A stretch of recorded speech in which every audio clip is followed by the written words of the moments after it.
Mən Dövlətzadə Cəbrayıl 2020-ci il sentyabrın 28-də çoxlu qan itirdiyimə görə şəhid oldum. Gəlin sizə necə şəhid oldum onu danışım.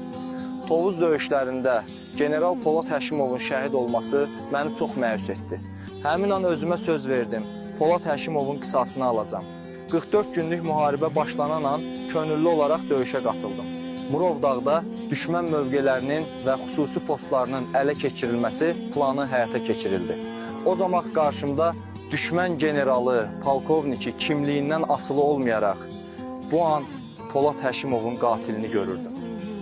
Düşmən postunda 10 müxtəlif rütbəli erməni zabiti ilə üz-üzə qaldım və öncə erməni generalını öldürdüm. Əlbəyaxa döyüşdə isə düşmən polkovnikini yalın əlinə boğdum və sonra çoxlu qan itirərək şəhid oldum. Hər şey vətən üçün. Buradan hər kəsə salam göndərirəm. Məni unutmayın.